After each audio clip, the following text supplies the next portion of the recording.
Hello बच्चों, आप सभी का स्वागत है आपके अपने YouTube channel success will be yours में।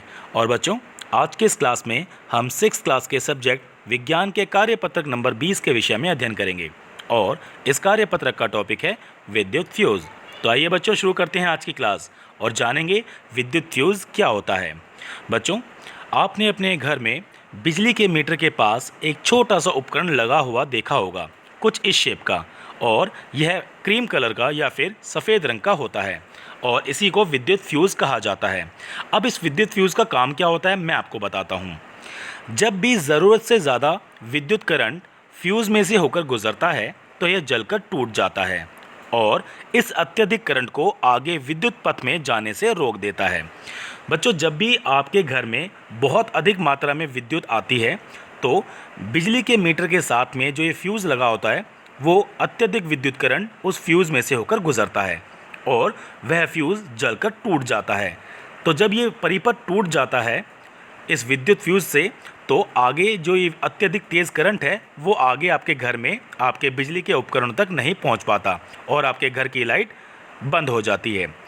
इसीलिए यह अत्यधिक करंट विद्युत उपकरण जैसे पंखा, टीवी, वॉशिंग मशीन इत्यादि तक नहीं पहुंच पाता और इसकी वजह से कई उपकरण जलने व ख़राब होने से बच जाते हैं। तो बच्चों, फ्यूज़ बहुत ज़्यादा इम्पोर्टेंट होता है, इसीलिए बिजली के मीटर के पास इस विद्युत फ्यूज़ को लगाया जाता है ताकि जब भी कभी ऐसी स्थिति आ जाए कि बहुत अधिक मात्रा में करंट आ जाए तो यह अत्यधिक मात्रा वाला करंट आपके विद्युत उपकरणों को ख़राब ना कर पाए। इसीलिए बिजली के मीटर के पास ये फ्यूज़ लगाया जाता है ताकि ऐसी स्थिति में ये विद्युत फ्यूज़ टूट जाए और आगे करंट ना पहुँच पाए। फ्यूज़ एक पतले धातु का तार का बना होता है और एक सुरक्षा उपकरण के रूप में विद्युत उपकरणों को अत्यधिक करंट के प्रभाव से बचाता है।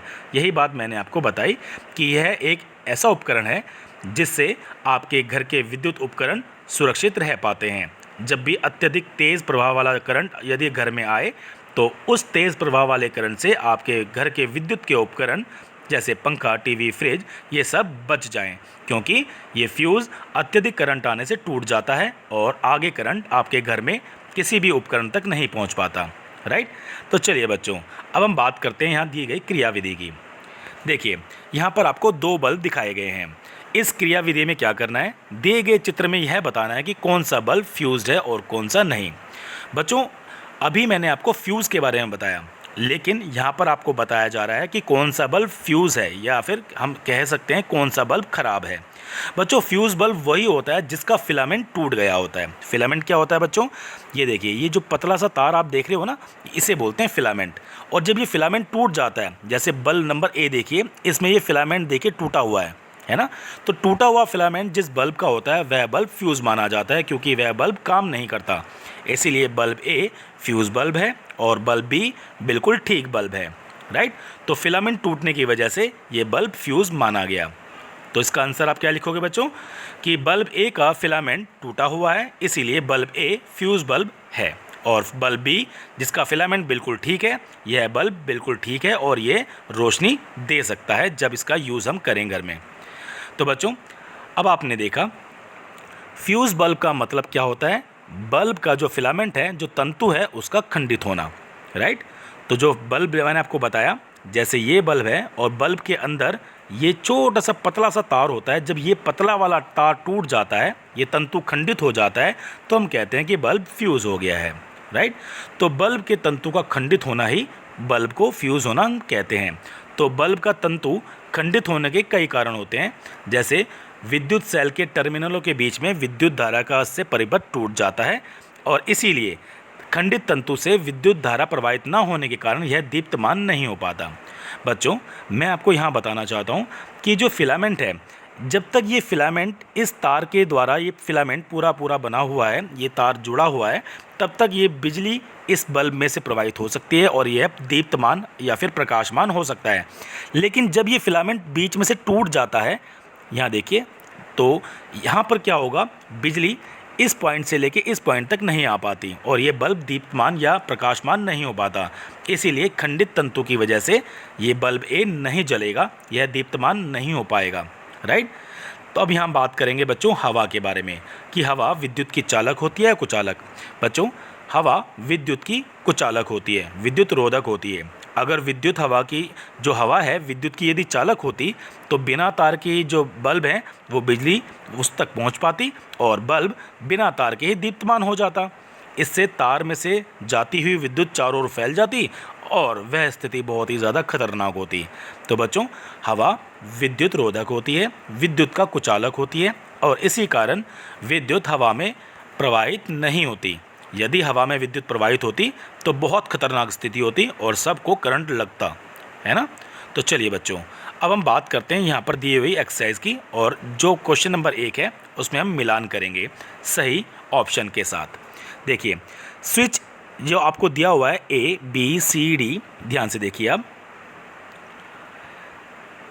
ये देखिए, आपको स्विच, फिलामेंट, विद्युत रोधक, बैटरी, विद्युत चालक, सेल, इनका मिलान करना है इनमें से किसी एक के साथ। जैसे देखिए, स्विच क्या होता है? स्विच बच्चों सेल का समूह नहीं, वह उपकरण जो रासायनिक ऊर्जा को विद्युत ऊर्जा में बदलता है नहीं, अपने अंदर से विद्युत धारा प्रवाहित होने तक नहीं, अपने अंदर से विद्युत धारा प्रवाहित नहीं होने नहीं, विद्युत धारा के प्रवाह से दीप्तिमान हो जाता नहीं, एक सरल युक्ति जो विद्युत परिपथ को जोड़ या तोड़ सकती है। तो बच्चों, स्विच क्या होता है? एक ऐसी युक्ति जिससे विद्युत परिपथ को जोड़ा या तोड़ा जा सकता है। उसी प्रकार बी देखिए, फिलामेंट क्या होता है बच्चों? जैसे कि अभी मैंने आपको बताया, फिलामेंट एक छोटा सा तंतु होता है जिससे जो बल्ब है, जो आपको बल्ब दिया जाता है वो प्रकाशमान हो जाता है, तो विद्युत धारा के प्रवाह से दीप्तमान हो जाता है। तो फिलामेंट विद्युत धारा के प्रवाह से दीप्तमान हो जाता है। अगला देखिए, विद्युत रोधक क्या होता है बच्चों?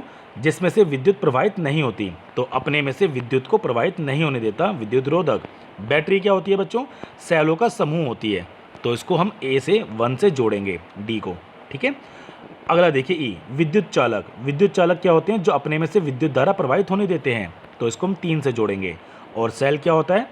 सेल वह उपकरण जो रासायनिक ऊर्जा को विद्युत ऊर्जा में बदल देता है, तो इसको हम 2 से जोड़ेंगे, राइट। तो बच्चों, बहुत आसान था ये। अब हम बात करेंगे क्वेश्चन नंबर 2 की। इसमें चित्र बनाने हैं आपको। सेल बच्चों, सेल अब आपको मैंने बताया था विद्युत परिपथ में हम सेल बनाते हैं कुछ इस तरह से। ये तार होती है और ये जो छोटा और ये बड़ा लाइन मैंने आपको दिखाया यहाँ पर, ये होता है सेल। बैटरी, जब 2 या 2 से ज़्यादा सेल को जोड़ दिया जाता है बच्चों, तो वो बन जाती है बैटरी। तो बैटरी कुछ इस तरह से हम बनाएंगे, राइट। और बल्ब को कैसे दिखाएंगे हम? बल्ब को दिखाएंगे कुछ इस तरह से, ठीक है। ये बल्ब होता है, इसको हम बल्ब को इस तरह से दिखा सकते हैं चित्र में।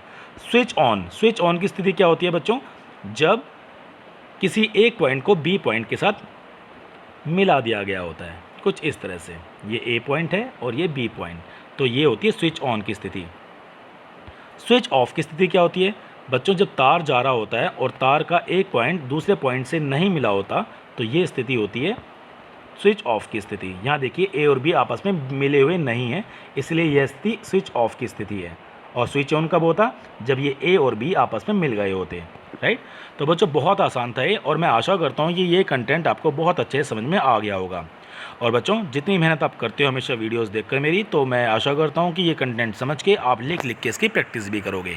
So thank you so much मेरे बच्चों, जो आपने अपना कीमती और वैल्यूबल वक्त दिया इस वीडियो को देखने में और इस कंटेंट को समझने में। So thank you so much मेरे बच्चों।